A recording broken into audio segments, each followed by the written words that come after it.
Road પ્રોજેક્ટના કામો અંગે વારંવાર નોટિસ બાદ પણ કોન્ટ્રાક્ટર અધિકારીને ગાંઠતા ન હોવાના આક્ષેપો સાથે કોંગ્રેસના કોર્પોરેટર પુષ્પાબેન વાઘેલાએ સિટી એન્જિનિયરને પત્ર લખી દિન 7માં ખુલાસો આપી જરૂર જણાય તો કોન્ટ્રાક્ટરને બ્લેકલિસ્ટ કરવાની માંગ કરી છે। વડોદરા મહાનગરપાલિકાના ઇલેક્શન વોર્ડ નંબર 1ના કોંગ્રેસના સિનિયર કોર્પોરેટર પુષ્પાબેન વાઘેલાએ સિટી એન્જિનિયરને પત્ર લખી તેમના મત વિસ્તારમાં રોડ પ્રોજેક્ટના ચાલતા રોડના કામો અંગે અનેક બાબતો પર તંત્રનું ધ્યાન દોર્યું છે। તેમણે પત્રમાં લખ્યું છે કે માત્ર ખાડાઓ ખોદી કામગીરી કરવામાં આવતી નથી।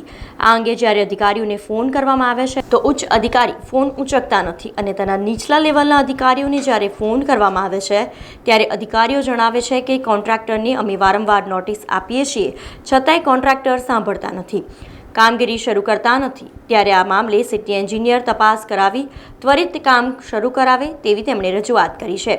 આ સાથે જ આ મામલે દિન 7માં ખુલાસો આપે અને કેમ બ્લેકલિસ્ટ ન કરવામાં આવે તે અંગેની માહિતી માંગતો પત્ર લખવામાં આવ્યો છે। પ્રોજેક્ટના રોડના કામગીરી ચાલે છે, એ ચાહે છાણી જકાત નાકાથી છાણી સર્કલ સુધીના ગૌરવ પત્ની હોય કે સપ્તપદી પાર્ટી પ્લોટની પાછળ સોહમની સામેથી સિદ્ધેશ્વર સુધીની હોય કે નક્ષત્રવાળો રોડ પોદાર સ્કૂલની બાજુમાં, આ તમામ જગ્યાએ કામગીરી ચાલુ કરીને પછી અધૂરી મૂકીને 8-8, 10-10 દિવસ સુધી 15-15 દાડા સુધી કોઈ કામ કરવા આવતું નથી। અવર જવરમાં નાગરિકોને ખૂબ જ હાલાકીનો સામનો કરવો પડે છે। ગઈકાલે પણ સિદ્ધેશ્વર પાસેથી રસ્તો બ્લોક કરી દેવાના કારણે નાગરિકો એમના પોતાના ઘરે જવામાં પણ ખૂબ તકલીફ પડી, અંદરો અંદર ઘર્ષણ થયું અને આ તમામ ફરિયાદો અમે જ્યારે કાર્યપાલક ઇજનેર જે છે રોડ પ્રોજેક્ટના એમને કરવા માટે ફોન કરીએ છીએ તો એ ફોન રિસીવ કરતા નથી।